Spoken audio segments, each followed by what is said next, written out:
Hello everyone, कैसे हैं आप सब। होप आप सभी की प्रैक्टिस अच्छी चल रही होगी। मेरा नाम है रिया भारद्वाज और आप सभी का स्वागत है अपने channel memory point maths with Riyadi में। तो कल हम लोगों ने जो एक्सरसाइज नंबर 2.1 से पहले के कुछ बेसिक टर्म्स थे वो हमने सारी पढ़ ली थी। होप आप सभी को वो अच्छे से क्लियर हो गई होगी। पॉलिनॉमियल्स क्या होते हैं, वेरिएबल्स क्या होते हैं, कॉफिशिएंट्स क्या होते हैं, ज़ीरोस क्या होते हैं, डिग्रीज ऑफ पॉलिनॉमियल क्या होती है। होप सभी चीज़ें आप लोगों को क्लियर होगी। ठीक है, तो आज हम शुरू करते हैं एक्सरसाइज नंबर 2.1। क्योंकि कुछ एग्जाम्पल्स हम लोगों ने कल देखे थे, आई थिंक एक ही एग्जाम्पल था उसके अंदर, और जो टर्म्स थी वो सभी हमने पढ़ लिए। ठीक है, तो उन टर्म्स से रिलेटेड आगे के क्वेश्चन हैं वो स्टार्ट करते हैं। चलिए, तो एक्सरसाइज नंबर 2.1 जो है वो हमें क्या कह रही है, उसका क्वेश्चन रीड आउट करते हैं। क्वेश्चन 1 है, the graph of y equals to P x, यानी कि y इक्वल्स टू पॉलिनॉमियल है कोई जिसमें x वेरिएबल है, आर गिवन इन फिगर 2.10। ठीक है, below for some polynomials P x find the number of zeros of P x in each case. ठीक है, हमें क्या करना है, वही सेम एग्जाम्पल हम लोगों ने कल किया था ऐसा कि हम लोगों को जो पी एक्स हमारा पॉलिनॉमियल है उसके जीरोस फाइंड करने हैं। ठीक है, और जीरोस का मतलब हम बहुत अच्छे से जानते हैं। जीरोस का मतलब हमारा जो वेरिएबल है, यानी हमारा वेरिएबल क्या है इसमें, पी एक्स यानी एक्स। एक्स जो है वो हो गया हमारा वेरिएबल। ठीक है, पॉलिनॉमियल ऑफ वेरिएबल एक्स के हम लोगों को जीरोस फाइंड आउट करने हैं। क्लियर है। तो एक्स वेरिएबल की फाइंड करेंगे तो सिर्फ कौन से पॉइंट्स देखेंगे जो एक्स एक्सिस पे आ रहे हैं। ये चीज़ मैंने आपको कल भी समझाई थी। ठीक है, वाई एक्सिस के क्यों नहीं देख रहे हैं, क्योंकि हमें वेरिएबल एक्स के जीरोस फाइंड करने हैं। ठीक है, ये चीज़ क्लियर है ना। तो जो हमारा फर्स्ट वाला ग्राफ है, अगर हम उसको ध्यान से देखें, देखिए तो फर्स्ट वाले ग्राफ को ध्यान से देखिए, जो हमारा एक्स एक्सिस है उस पर एक भी पॉइंट जो है वो कट नहीं कर रहा है। जो हमारा कर्व है या जो हमारी लाइन जा रही है ग्राफ से, तो उस जो हमारा एक्स एक्सिस है उस पर एक भी पॉइंट नहीं है। यानी कि जो हमारा फर्स्ट वाला है उसमें जो नंबर ऑफ ज़ीरोज़ हो जाएंगे, number of zeros of polynomial x कितने हैं इसमें, ज़ीरो, क्योंकि इसमें तो एक भी ज़ीरो नहीं है ना, एक भी पॉइंट कट नहीं कर रहा है एक्स एक्सिस पे। इसका मतलब इस पर एक भी ज़ीरोज़ हमें फाइंड नहीं हो रहा है। ठीक है, अब देखते हैं सेकंड वाली ग्राफ के अंदर। सेकंड वाली ग्राफ में अगर हम देखें तो हमारा जो कर्व जा रहा है उसके अंदर ये वाला जो पॉइंट है, ये पॉइंट हमारे एक्स एक्सिस पे कहीं पे कट हो रहा है। ठीक है, यानी कि हमें एक ही पॉइंट देखने को मिल रहा है। यानी नंबर ऑफ ज़ीरोज़ अगर हम देखें सेकंड वाले ग्राफ के अंदर, number of zeros of polynomial x वो कितने हो जाएंगे यहाँ पे, 1, क्योंकि सिर्फ एक ही पॉइंट ऐसा है जिसपे जो कर्व है वो एक्स एक्सिस पे कट हो रहा है। ठीक है, या फिर एक्स एक्सिस पे हमें कोई पॉइंट देखने को मिल रहा है। नाउ थर्ड वाला देखिए, थर्ड वाले पे देखिए तो यहाँ कट हो रहा है एक, ये तो और जो ये ऊपर है ये वाई एक्सिस का है, एक यहाँ पे कट है और एक यहाँ। यानी कि एक ये जो पॉइंट्स हैं जहाँ से हमारा जो कर्व है वो पास आउट है, इसका मतलब ये है कि यहाँ पर एक्स एक्सिस पे हमें 3 पॉइंट्स देखने को मिल रहे हैं। एक्स एक्सिस के 3 पॉइंट्स हमें देखने को मिल रहे हैं, यानी नंबर ऑफ ज़ीरोज़ जो हमें मिलेगा, एक्स की जो वैल्यूज़ हमें मिलेगी वो कितनी मिलेगी, 3 वैल्यूज़ देखने को मिलेगी। यानी कि number of zeros of polynomial x कितनी है यहाँ पे, 3। ओके, नाउ फोर्थ वाला ग्राफ देखते हैं।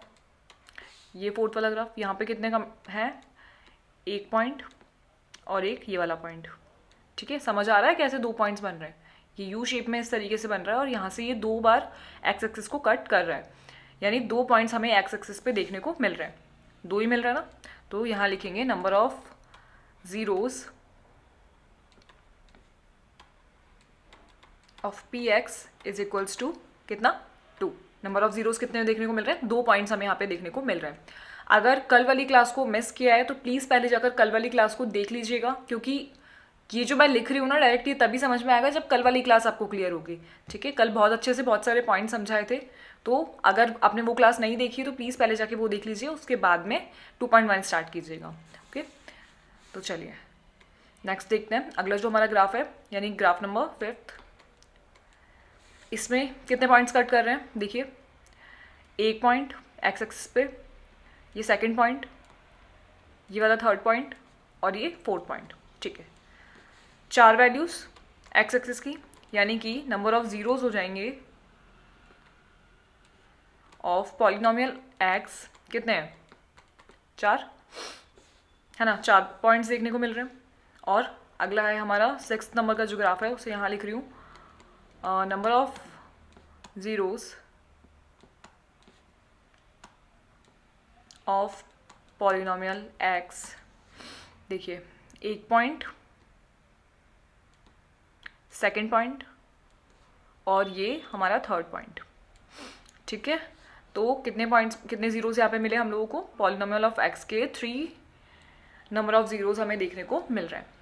तो क्या ये क्वेश्चन क्लियर हुआ? एक बार ढंग से देख लीजिए, खुद से एक बार ग्राफ को समझिए कि कितने पॉइंट्स यहाँ पे कट हो रहे हैं, कितने पॉइंट्स हमें एक्स एक्सिस पे देखने को मिल रहे हैं, उस अकॉर्डिंग हमारे जो ज़ीरोज़ हैं पॉलिनोमियल ऑफ एक्स के हमें मिलेंगे।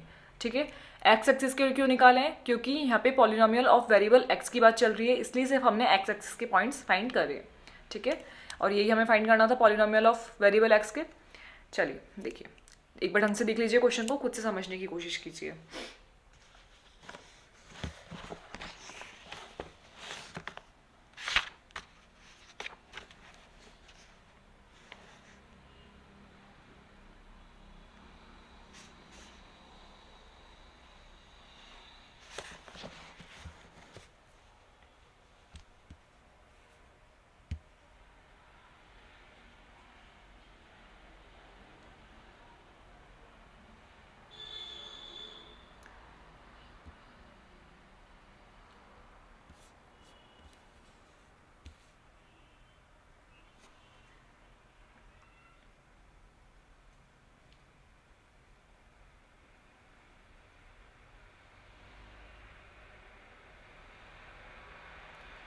ठीक है, आगे चले। एक्सरसाइज नंबर 2.1 तो यहीं कंप्लीट होती है क्योंकि इसमें एक ही क्वेश्चन था।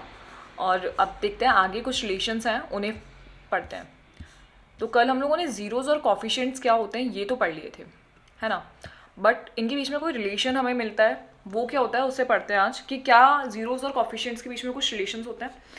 तो अब सबसे पहले देखिए कि अब मान लीजिए हमारे पास में कोई क्वाड्रेटिक इक्वेशन है, कोई क्वाड्रेटिक पॉलिनोमियल इक्वेशन, यही होती है जनरल फॉर्म। ठीक है, उसके अंदर अगर मैं देखूं तो ये तो हो गए हमारे कॉफिशिएंट्स। अगर मैं इसमें आपको कहूँ कि कॉफिशिएंट ऑफ एक्स स्क्वायर क्या है, तो आप बता सकते हैं मुझे कि कॉफिशिएंट्स ऑफ एक्स स्क्वायर अगर मैं देखूं तो मुझे क्या मिल रहा है यहाँ पे, ए। ये चीज़ मैंने आपको कल बताई थी ना कि जो एक्स स्क्वायर के साथ में मल्टीप्लाई में है वही हमारा एक्स स्क्वायर का कॉफिशिएंट होगा। और कॉफिशिएंट ऑफ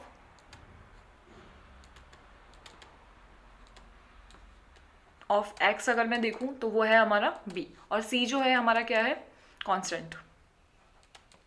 ए और बी भी कांस्टेंट है, बट कॉफिशिएंट जो हैं वो किसके, एक्स स्क्वायर के, वो ये बन रहे हैं क्योंकि ये एक्स स्क्वायर और एक्स के साथ में मल्टीप्लाई में है। ठीक है, अगर देखा जाए तो ये कोई ना कोई कांस्टेंट ही होता है, कोई नंबर हमें यहाँ पे देखने को मिलते हैं हमेशा। ठीक है, और ये जो हैं ये होते हैं हमारे वेरिएबल्स, है ना, ये कांस्टेंट,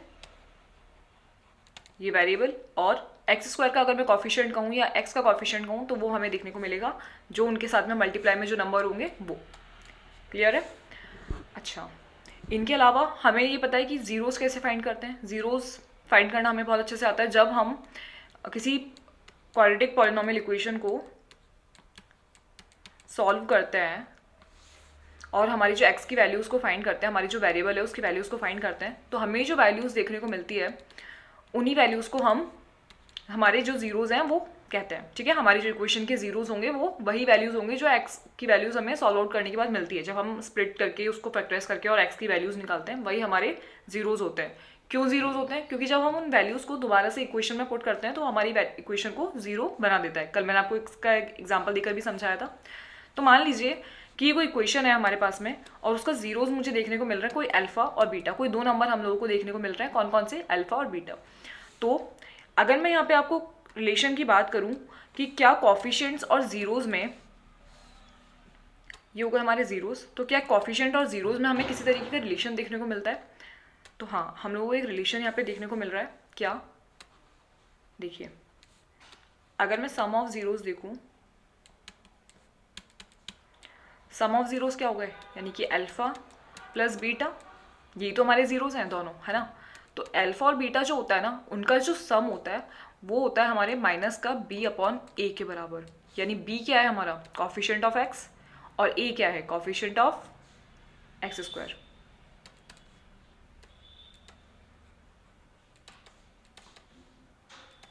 कॉफिशिएंट ऑफ x वो भी किसका, माइनस का, और ये हो जाएगा कॉफिशिएंट ऑफ एक्स स्क्वायर। ये कॉफिशिएंट ऑफ x हो गया b और कॉफिशिएंट ऑफ एक्स स्क्वायर हो गया a। तो ये जो रिलेशन है ये हमें देखने को मिलता है सम ऑफ जीरोस में, ठीक है। और एक अगर मैं आपको बताऊं कि प्रोडक्ट ऑफ जीरोस क्या होता है,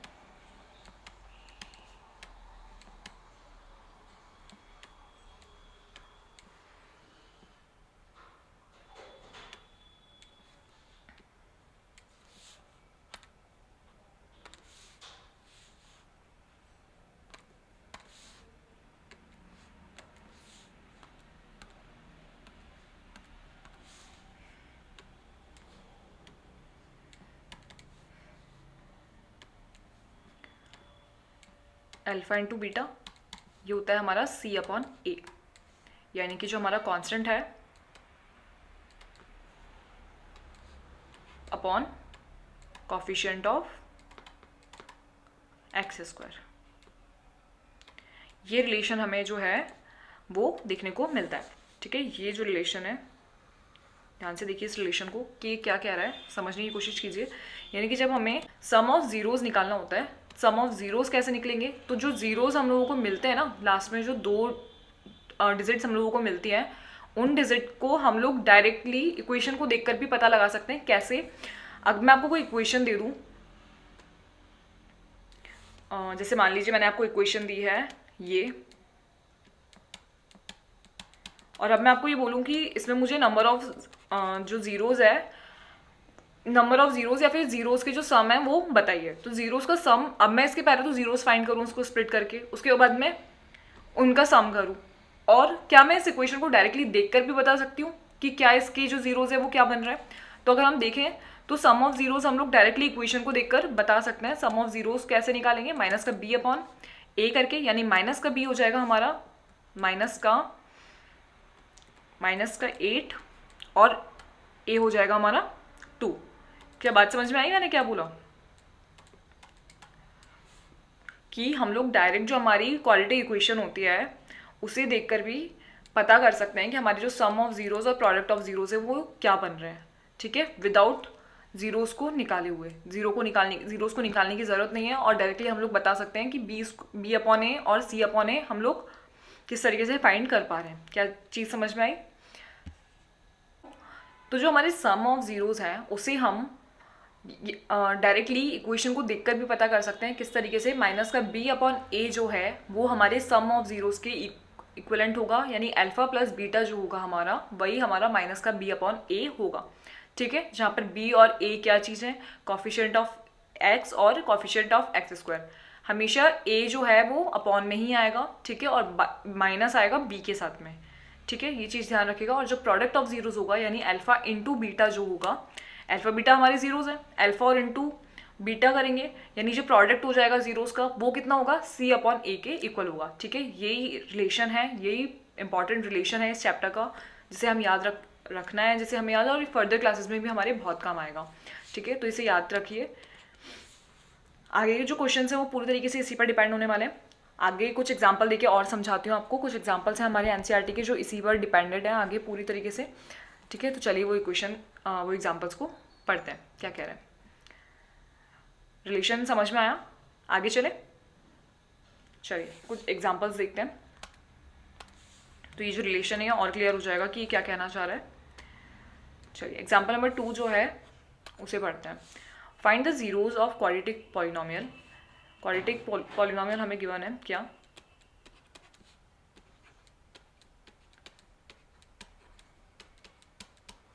ठीक है, and verify the relation between the zeros and coefficients, ठीक है। हमें क्या करना है, रिलेशन फाइंड आउट करना है जीरोस और कॉफिशिएंट का, फाइंड क्या करना है, उसे वेरीफाई करना है। रिलेशन तो हमें पता है क्या है, अब उसे वेरीफाई करने के लिए क्या करना है, करेंगे। सबसे पहले हम करते हैं इसके जीरोस निकालते हैं, ठीक है, क्योंकि वेरीफाई करना है तो हमें उसके अंदर ये बताना पड़ेगा कि हमारा जो अल्फा प्लस बीटा है, अल्फा बीटा क्या है हमारे ज़ीरोज़, लिख देती हूँ let alpha and beta are zeros of quadratic polynomial. ठीक है, तो हमारा जो अल्फा प्लस बीटा होगा वो इक्वल होगा किसके, माइनस का बी अपॉन ए के बराबर, और जो हमारा अल्फा इंटू बीटा होगा वो हमारा इक्वल होगा सी अपॉन ए के। ठीक है, यही रिलेशन है जो हमें फाइंड करना है, जो हमें वेरीफाई करना है। तो इसको वेरीफाई करने के लिए सबसे पहले हमें अल्फा बीटा भी फाइंड करना पड़ेगा और ए बी और सी भी फाइंड करने पड़ेंगे, क्योंकि जब भी तो हम लोग R H S equals to L H S कर पाएंगे। ठीक है, तो चलिए इसको वेरीफाई करते हैं कि क्या ये जो हम लोगों ने रिलेशन पढ़ा है ये सही में बन भी रहा है या नहीं। ठीक है, तो चलिए जो हमारा इक्वेशन है x square plus 7x plus 10, इस इक्वेशन में सबसे पहले अल्फा बीटा फाइंड करते हैं, यानी कि इसके जीरोस फाइंड करते हैं। आप जीरोस फाइंड करने के लिए क्या करेंगे, फैक्टराइज करते हैं, x की वैल्यूज़ निकालते हैं। चलिए फैक्टराइज करना हमें बहुत अच्छे से आता है। क्या करेंगे, मिडिल टर्म को स्प्लिट करेंगे और दो ऐसे डिजिट लेकर आएंगे जिसको प्लस माइनस करने पर तो हमें 7 मिले और इंटू करने पर हमें वो मिले जो हमें फर्स्ट और लास्ट वाली टर्म को इंटू करने पे मिल रहा है, यानी 10। इंटू करने पर तो मिलना चाहिए 10 और प्लस माइनस करने पर मिलना चाहिए 7। ठीक है, सोचिए ऐसा क्या होगा, 5 प्लस 2, अगर मैं इसको लिख दूँ 2 प्लस 5 तो कॉमन लेने में भी इजी रहेगा और 2 प्लस 5 को हम लोग इजीली इंटू करके 10 भी बन रहा है और प्लस करके 7 भी बन रहा है। ठीक है, तो चलिए वैल्यूज फाइंड करते हैं।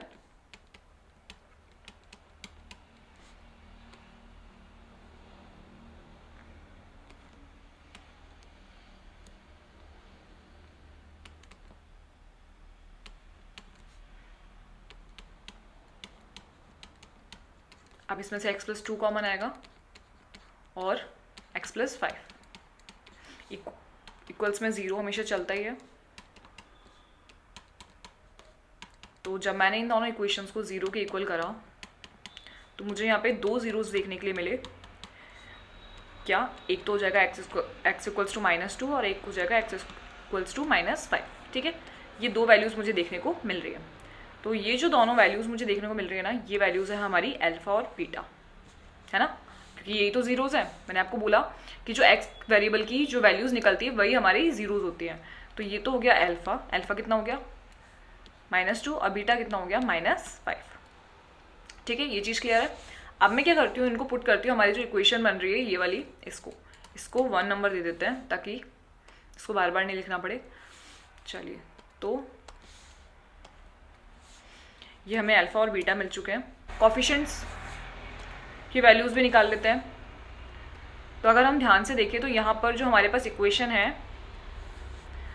नाउ, जो हमारी इक्वेशन है कौन सी, x square plus 7x plus 10, ये इक्वेशन थी ना।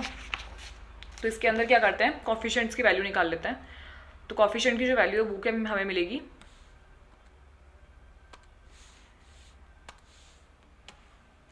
कि जो एक्स स्क्वायर का कॉफिशेंट हमें देखने को मिल रहा है, देखिए कंपेयर कीजिए इसको इस जो हमारा जनरल टर्म है उससे।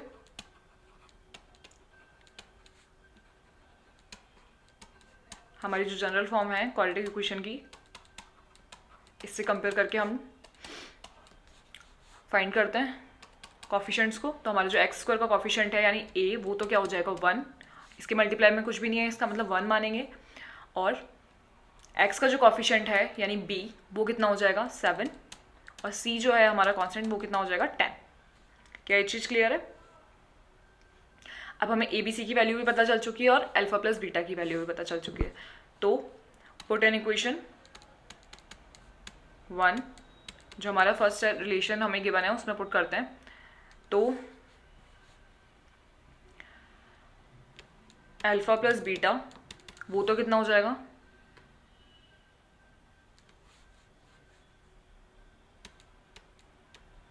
-2 प्लस -2 5। ठीक है, तो ये तो हमारा बन रहा है कितना, इसको ले लेते हैं LHS। ये जो LHS वाली साइड है हमारी, ये है ना, ये जो LHS वाली साइड है, अभी इसको प्लस करते हैं पहले। तो LHS वाली जो साइड है वो क्या बन रही है हमारी, माइनस का 7। ठीक है, नाउ RHS वाली जो साइड है वो क्या बनेगा, अल्फा प्लस बीटा किसके इक्वल है, माइनस का B अपॉन A के, है ना। तो माइनस का B अपॉन A कितना हो जाएगा, माइनस का 7। ये B की वैल्यू हमें यहाँ पे गिवन है, और A कितना है 1, यानी कि माइनस का 7। तो क्या LHS और RHS इक्वल है, दोनों में हमें -7 देखने को मिल रहा है। तो ये तो वेरीफाई हो गया कि जो दोनों जो हमारा अल्फा प्लस बीटा बन रहा है, यानी जो सम ऑफ जीरोज हमें देखने को मिल रहा है अल्फा प्लस बीटा, वो किसके इक्वल है, माइनस का B अपॉन A के इक्वल। तो ये तो हो गया वेरीफाइड। ठीक है, नाउ जो सेकंड वाला बन रहा है प्रोडक्ट, उसे देख लेते हैं। ये जो है alpha into beta C upon A के इक्वल, इसे भी चेक कर लेते हैं, इसे भी वेरीफाइड कर देते हैं।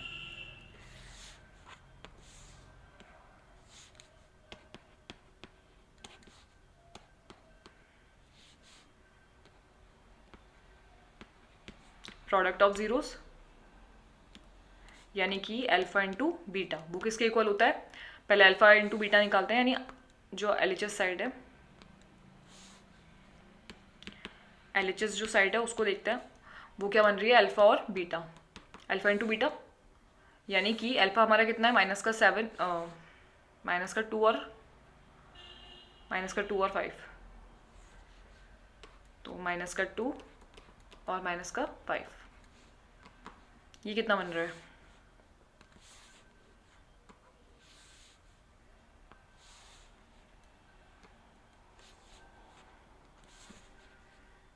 टेन, वो भी किसका, प्लस का, माइनस इंटू माइनस प्लस। ठीक है, नाउ RHS वाली साइड देख लेते हैं। RHS क्या होता है, alpha into beta is equals to क्या, C अपॉन A। ये देखिए C अपॉन A बन रहा है यहाँ पे, तो C अपॉन A को वेरीफाई करेंगे।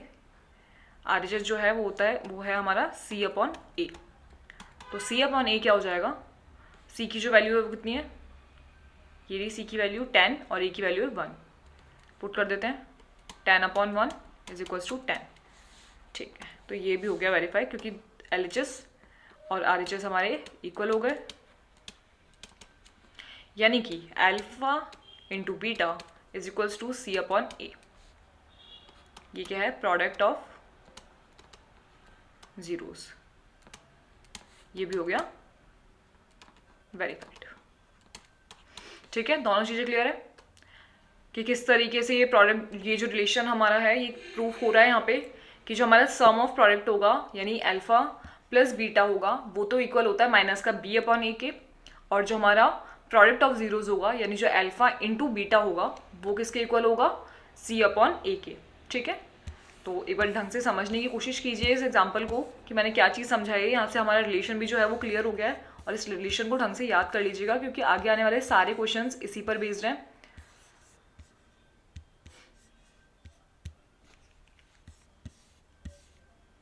देखिए एक बार क्वेश्चन को ढंग से पढ़ लीजिए, रिलेशन को देख लीजिए, याद कर लीजिए क्या रिलेशन है और किस तरीके से हमने इसको वेरीफाइड करा है वो देख लीजिए।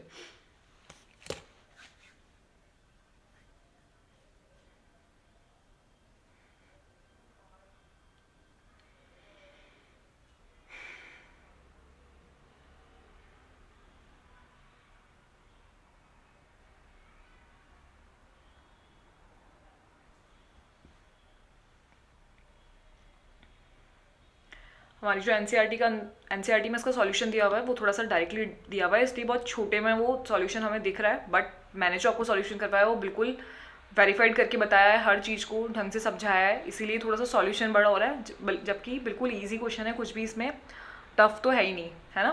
तो ऐसे मत सोचिएगा कि एनसीईआरटी में तो इतना सा है, इसमें इतना बड़ा सॉल्यूशन हो गया। एनसीईआरटी में बहुत शॉर्टकटली डायरेक्टली सब कुछ लिखा हुआ है, उसको देखेंगे तो ज़्यादा क्लियर भी नहीं होगी चीज़ें। इसको समझिए, इसको समझने के बाद जब उसको देखेंगे तो वो बहुत अच्छे से समझ में आ जाएगा कि क्या क्या लिखा हुआ है उसमें। ठीक है, यही सेम चीज़ है, बस थोड़ा शॉर्टकट में लिखा हुआ है, देखिए समझिए उसको।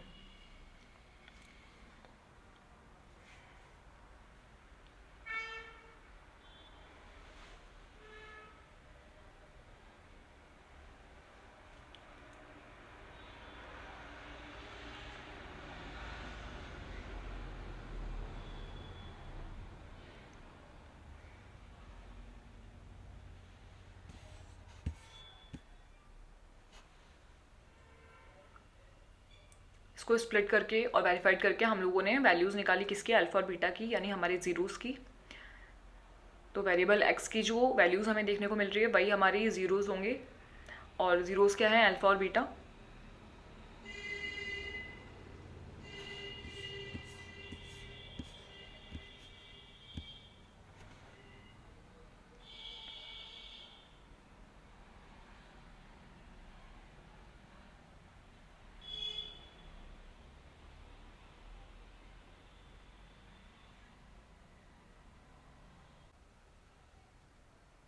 इसको अलग से इक्वेशन नहीं बना के अगर आप लिखना चाहें तो डायरेक्टली यहाँ पर भी लिख सकते हैं उस रिलेशन को, ठीक है। ऐसा कोई ज़रूरी नहीं है कि आपको इक्वेशन देना ही है। मैंने समझाने के लिए पहले लिख दिया था, इसलिए दोबारा उसको रिपीट नहीं करा है। नहीं तो आप डायरेक्टली जब आप समझाएं, उसको वेरीफाइड करें, उस टाइम पे भी आप उस रिलेशन को लिख सकते हैं, ठीक है। ऐसा कोई मस्ट नहीं कि उसको अलग से इक्वेशन बना के दें।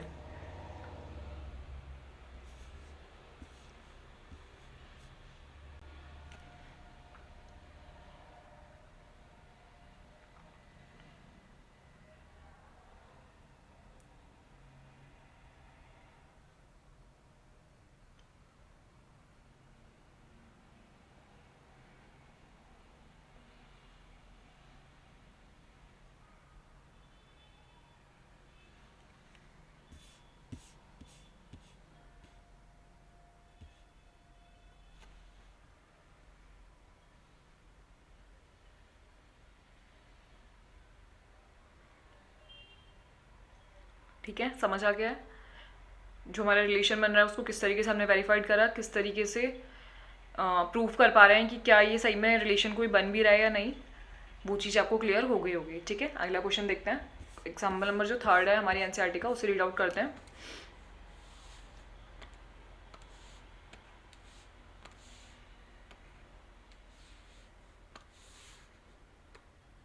चलिए, ये क्या कह रहा है, एग्जाम्पल नंबर 3 है, find the zeros of polynomial x square minus 3 and verify the relationship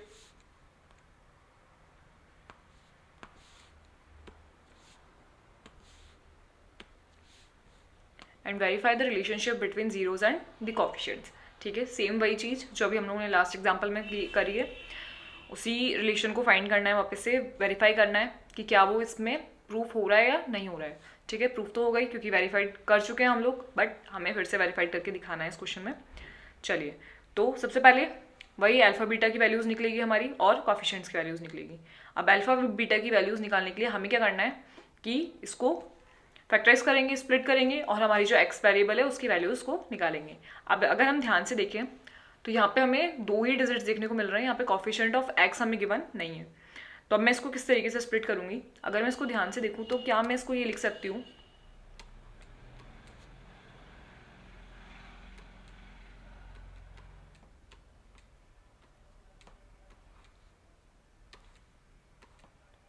बताइए, या फिर इस तरीके थोड़ा सा और इसको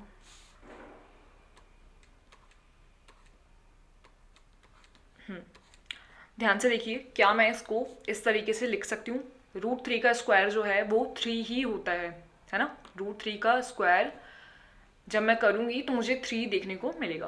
क्लियर है ये चीज़, यानी कि जब मैं इसको वापस से ओपन करूँगी तो मुझे मिलेगा x² - 3, मैं यही मिलेगा ना इसको सॉल्व करके। तो अब मैंने इसको इस तरीके से क्यों लिखा, क्या मुझे यहाँ पे कोई चीज़ देखने को मिल रही है?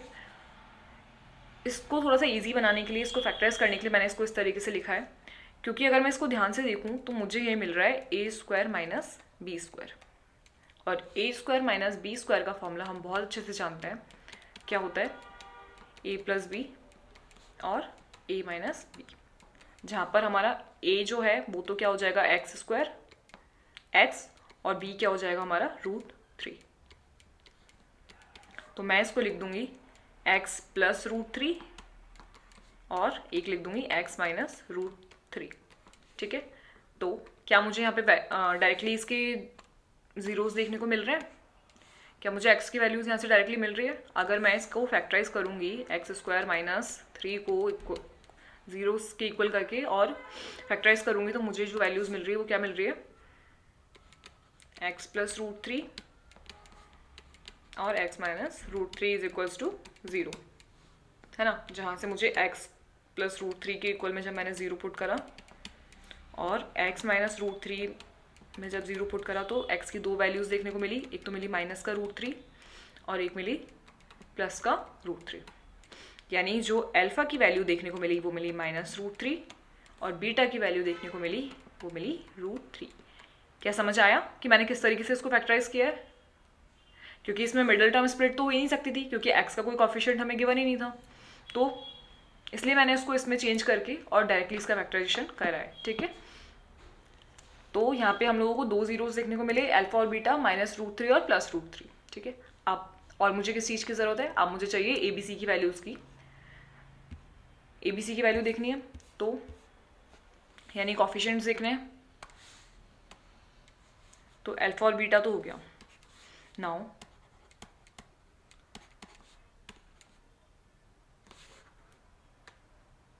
एक्स स्क्वायर माइनस थ्री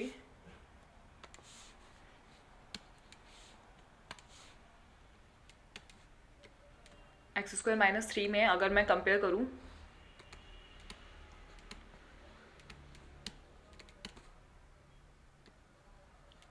जो हमारी जनरल फॉर्म है क्वाड्रेटिक इक्वेशन की, x square plus b x plus c से, तो मुझे हमारी ए बी सी की जो वैल्यू है वो देखने को मिल जाएगी।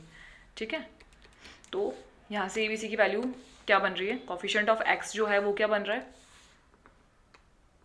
ए तो हो जाएगा हमारा 1, बी हमारे पास में गिवन नहीं है यानी बी तो है हमारा 0, क्योंकि एक्स का कोई कॉफिशिएंट तो इस इक्वेशन में गिवन है ही नहीं, यानी वो एग्जिस्ट ही नहीं कर रहा है, बी इक्वल्स टू 0 हो गया। और सी जो है वो हो जाएगा हमारा माइनस का 3, अकेला कांस्टेंट है, एक्स स्क्वायर का कॉफिशिएंट 1 हो गया, मल्टीप्लाई में कुछ नहीं है तो इसका मतलब 1 मल्टीप्लाई में है, और बी एक्स में जो हमारा एक्स का कॉफिशिएंट है उसके लिए बी हमें यहाँ पे गिवन नहीं है क्योंकि एक्स का कोई कॉफिशिएंट हमें गिवन नहीं है। ये मिल गई हमें ए बी सी की वैल्यूज। नाउ हमारा जो रिलेशन है उसको वेरीफाई करेंगे। क्या है relation? Alpha plus beta is equals to minus b upon a और alpha into beta is equals to c upon a. तो अब इसको जब वेरीफाइड करेंगे तो पुट करते हैं वैल्यूज।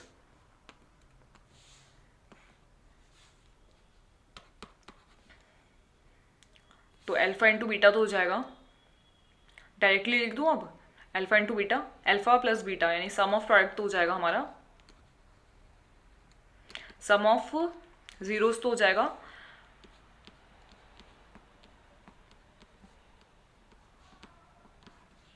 यही होगा ना, क्या हो जाता है पैन को,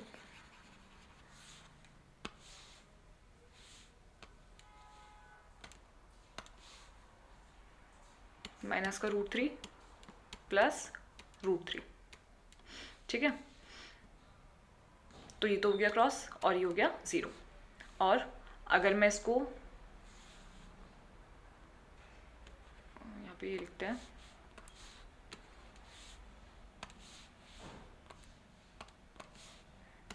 अल्फा प्लस बीटा। ठीक है, और यहाँ पे अगर मैं अल्फा इंटू बीटा देखूँ, अभी तो पहले वेरीफाई करें पहले वाले ही, अगर मैं यहाँ पे देखूँ कि क्या आर एच एस भी इसी के इक्वल है,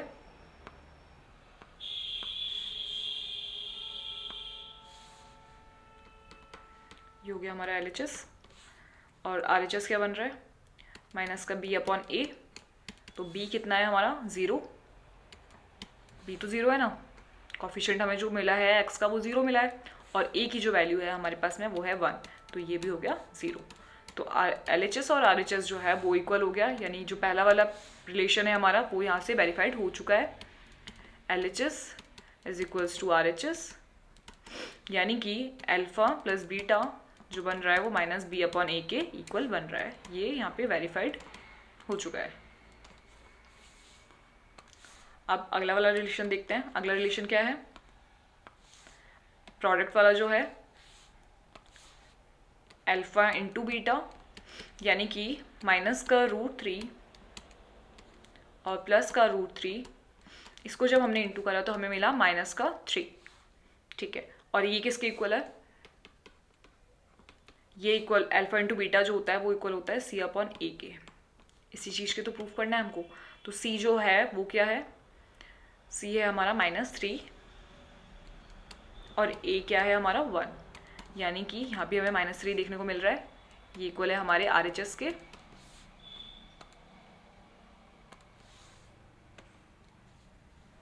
तो यहाँ से हमारा LHS इक्वल्स हो रहा है RHS के। ये जो वैल्यूज़ है ये तो हो गई LHS की और ये हो गई RHS की। तो अल्फ़ा इंटू बीटा जो है वो C/A के इक्वल हो रहा है, ये भी वेरीफाइड हो गया।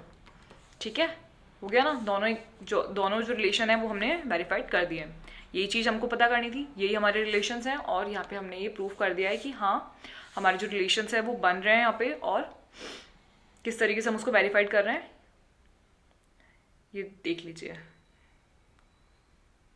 ये रहे वो रिलेशंस।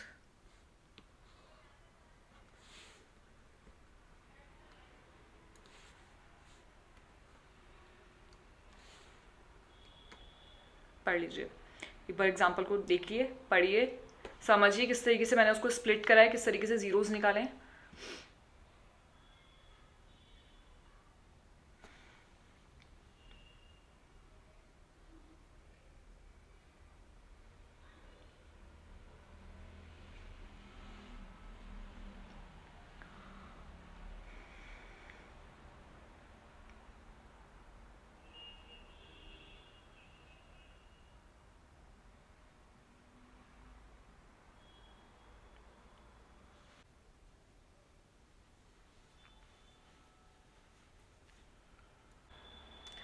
क्या दिमाग लगाया है इसके अंदर, ये चीज़ समझ में आ रही है। x² - 3 को हम लोग डायरेक्टली जो हमारा नॉर्मल वाला वे है बीच में से स्प्लिट करके, बीच वाले मिडिल टर्म को स्प्लिट करके और फाइंड आउट करने वाला, वो यहाँ पे अप्लाई नहीं हो सकता, क्योंकि यहाँ पे हमें वेरिएबल ऑफ x, जो हमारा कॉफिशिएंट ऑफ x है वो हमें गिवन नहीं है।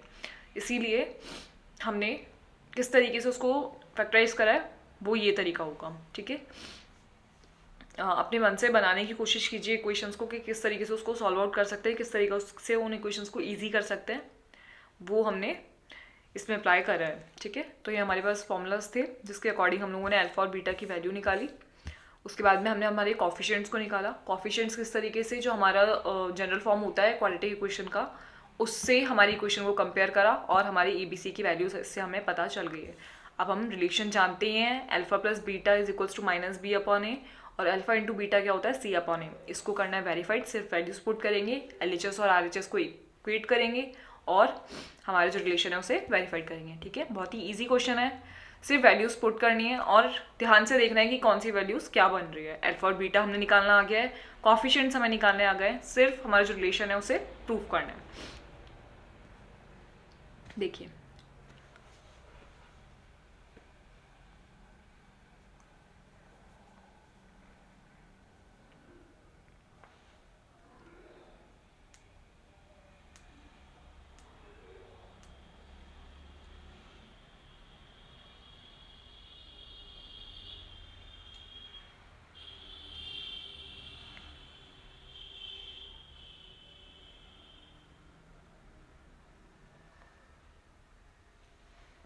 ठीक है, नेक्स्ट क्वेश्चन देखें। चलिए एग्जाम्पल नंबर 4 जो है उसे रीड आउट करते हैं।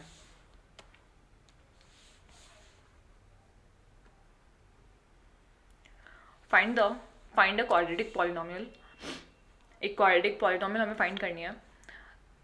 The sum and the product of whose zeros are -3 and -2। Okay, इसमें हमें डायरेक्टली गिवन है सम कितना गिवन है, सॉल्यूशन लिखते हैं। सम ऑफ जीरोज हमें गिवन है -3 एंड प्रोडक्ट ऑफ जीरोज हमें कितना गिवन है, हमें गिवन है 2। ठीक है, अब इसको मैं किस तरीके से लिखूँ। अब रिलेशन तो हमें पता ही है कि ये होता है कि जो हमारा सम है वो तो हो जाएगा -B/A, और ये हमारा कितना बन रहा है -3।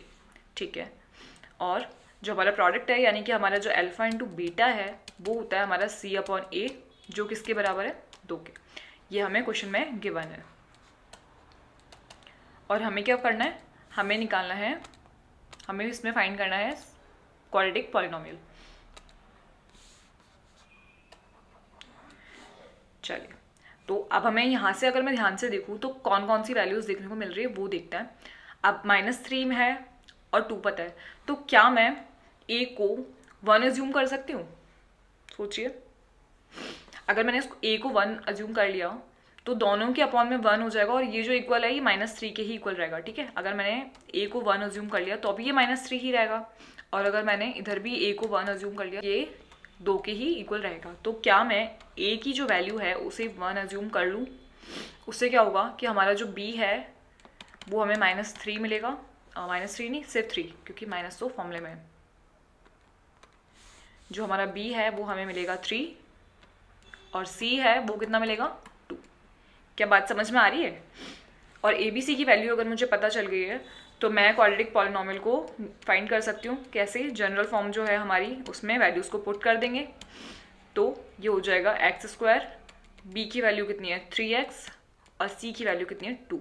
तो क्या ये वो जनरल फॉर्म बन सकती है जो हम लोगों को क्वेश्चन में फाइंड करनी है? और भी बहुत सारी क्वेश्चंस ऐसी हो सकती हैं, बट एक पॉलिनॉमियल ये भी बन सकता है जो हमने फाइंड करा है अगर हम a को 1 के इक्वल अज्यूम कर ले तो, ठीक है। तो यहाँ पे मैं लिख देती हूँ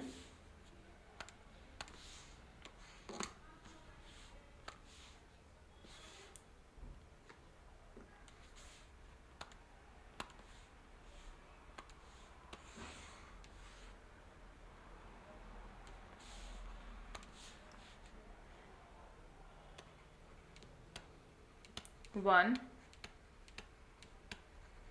quadratic polynomial which fit to the given condition. हमारी जो गिवन कंडीशन है उसके अकॉर्डिंग ये जो पॉलिनॉमियल हमें मिला है ये इसमें फिट हो रहा है, ठीक है। और भी ऐसे बहुत से जो इक्वेशन है वो हमें देखने को मिल सकती है, बट ये भी आंसर जो है वो सही है, ठीक है। देखिए, समझ लीजिए किस तरीके से हमने इसको फाइंड करा है।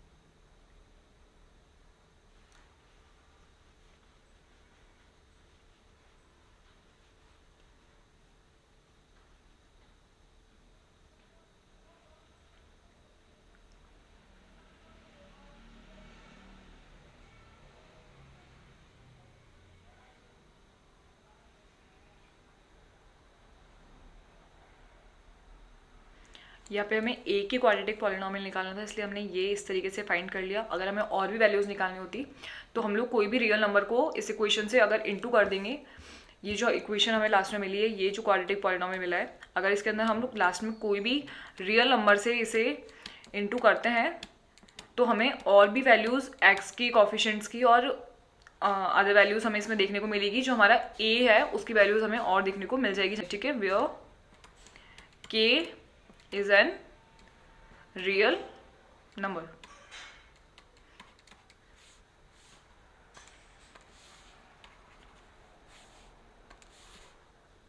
तो इस तरीके से कोई भी रियल नंबर से इस इक्वेशन को इनटू करने के बाद में हम और भी जो हमारी वैल्यूज़ है क्वाड्रेटिक पॉलिनॉमियल की वो निकाल सकते हैं, ठीक है। तो ये जो है ये हमारी जनरल इक्वेशन बन जाएगी k से इंटू करके, और ये जो है वो एग्जांपल है जो हम लोगों ने फाइंड कर लिया है क्वाड्रेटिक पॉलिनॉमियल का, ठीक है। देखिए,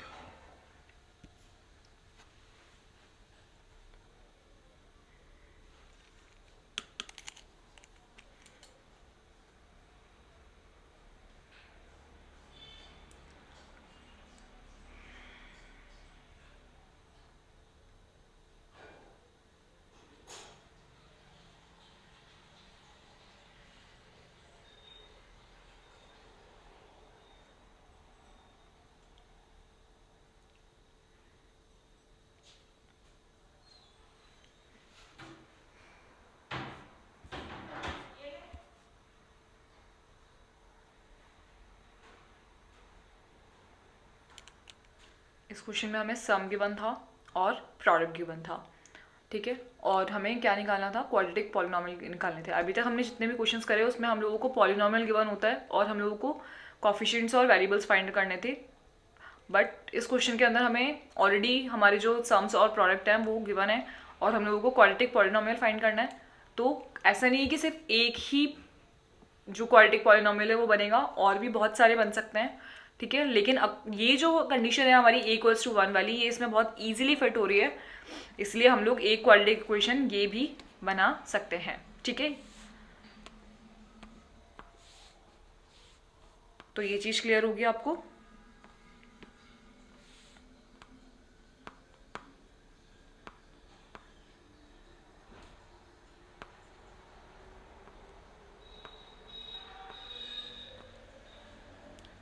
ठीक है, तो अगर मैं आपको बोलूं कि ये क्वेश्चन तो यहाँ पे कंप्लीट हुआ, ठीक है। अगर मैं आपको ये बोलूं कि क्या कोई क्यूबिक कोई क्यूबिक पॉलिनोमियल अगर हमें देखने को मिलता है,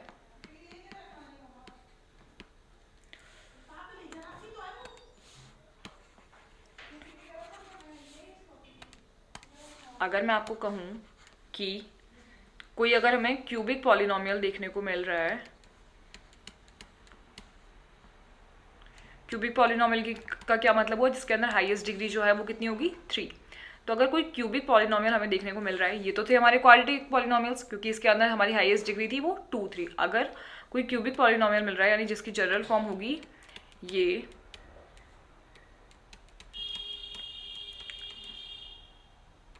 यही होगी ना, इसकी हाईएस्ट डिग्री जो है वो हमें कितनी देखने को मिल रही है, 3। तो जिसकी जनरल फॉर्म ये है, इसके अंदर हम लोगों को और जीरोस देखने को मिलेंगे। अगर क्वाड्रेटिक पॉलिनोमियल के अंदर हमें 2 जीरोस देखने को मिल रहे हैं, तो क्यूबिक पॉलिनोमियल में हमें 3 जीरोस देखने को मिलेंगे, यानी x की 3 वैल्यूज देखने को मिलेगी। तो अगर मैं उसको अज्यूम करूं कि हमें जो जीरोस देखने को मिल रहे हैं वो मिल रहे हैं अल्फा, बीटा और एक और मिलेगा गामा, ठीक है। तो क्या मैं इससे भी कोई रिलेशन निकाल सकती हूँ? तो सेम जो ऊपर वाला रिलेशन था उसी तरीके का रिलेशन हमें यहाँ भी देखने को मिलता है, और वो रिलेशन क्या है उसे भी एक बार देख लीजिए। वो रिलेशन होता है कि जो हमारा alpha plus beta plus gamma ये होता है, ये किसके इक्वल होता है, ये इक्वल होता है माइनस का b/a के। वही सेम चीज जो हम लोगों ने लास्ट अभी पहले वाले में पढ़ी है, सम जो है वो b/a के इक्वल होगा। और अगर मैं कहूँ कि इनका जो आपस में प्रोडक्ट होगा यानी अल्फा और बीटा का, फिर बीटा और गामा का, और गामा और अल्फा का, तो ये जो इक्वल होगा ये होगा c/a के इक्वल, सेम पहले वाले की तरह ही। और अगर मैं इन तीनों को आपस में इंटू कर दूं, अल्फा, बीटा और गामा, तो ये हमारा इक्वल हो जाएगा माइनस का d/a के इक्वल, ठीक है। तो यहाँ से हमें एक रिलेशन और देखने को मिलता है, ये वाला। इस रिलेशन को सिर्फ पढ़ लीजिए, ये हमारे एग्जाम पॉइंट ऑफ व्यू से बहुत ज़्यादा इंपॉर्टेंट नहीं है, बट हमें पता होना चाहिए कि क्या क्वाड्रेटिक इक्वेशन के अलावा, क्वाड्रेटिक पॉलिनोमियल के अलावा अगर हमें और कोई पॉलिनोमियल यानी कि क्यूबिक पॉलिनोमियल या मे बी और इन फ्यूचर और पॉलिनोमियल्स देखने को मिलते हैं तो हम उनसे भी रिलेशन फाइंड कर सकते हैं, ठीक है। तो ये सिर्फ नॉलेज के लिए था, इसे ध्यान से देख लीजिए। क्यूबिक पॉलिनोमियल अगर हमारे पास आ जाए तो उससे हम लोग इस तरीके से हमारे जो ये रिलेशन है इसको निकाल सकते हैं, ठीक है। तो यहाँ भी हमें एक रिलेशन देखने को मिलता है क्यूबिक पॉलिनोमियल में, जहाँ पे हमें 3 जीरोस देखने को मिलते हैं, अल्फा, बीटा, गामा। जब हम इसको सॉल्व करेंगे, क्यूबिक पॉलिनोमियल्स की इक्वेशन आगे आएंगी जिसे हम सॉल्व करना है, और उसमें आप देखेंगे कि हमें जो जीरोस मिल रहे हैं वो 3 जीरोस देखने को मिलेंगे, ठीक है। जैसे अभी जो क्वाड्रेटिक वाली करी थी उसमें हमें 2 जीरोस ही देखने को मिल रहे थे, 2 ही वैल्यूज मिल रही थी एक्स की, बट आगे जो क्यूबिक पॉलिनोमियल्स के क्वेश्चन होंगे उसके अंदर हमें एक्स की 3 वैल्यूज देखने को मिलेगी। उन वैल्यूज को हमने क्या माना है, अल्फा, बीटा, गामा, यानी जो हमारे जीरोस है वो क्या हो गए, अल्फा, बीटा और गामा, ठीक है। तो इनके भी रिलेशंस हमें देखने को मिलते हैं। अगर हम इनको कोएफिशिएंट के साथ रिलेट करें तो ये वाले जो रिलेशन है ये हमें देखने को मिलेगा, जहां पर ए, बी और सी क्या हो जाएगा, ए तो हो जाएगा कोएफिशिएंट ऑफ एक्स स्क्वायर,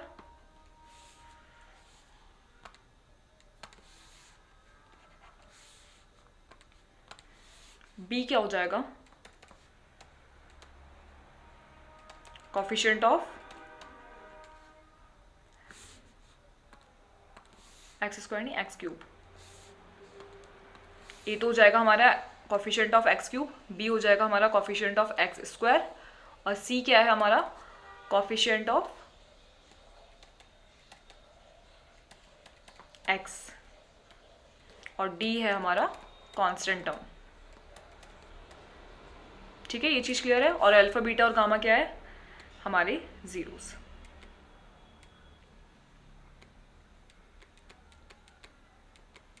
ठीक है, समझ आ गई ये बात।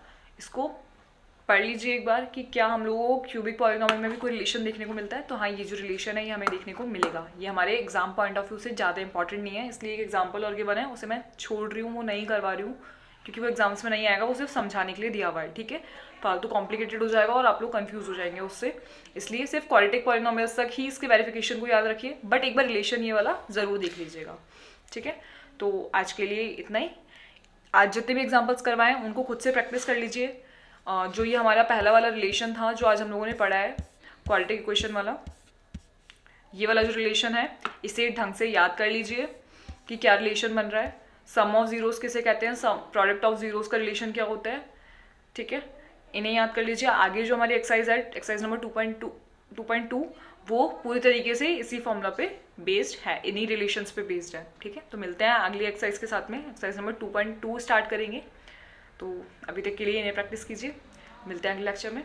ठीक है, लाइक शेयर और सब्सक्राइब करना बिल्कुल मत भूलिएगा। बाय।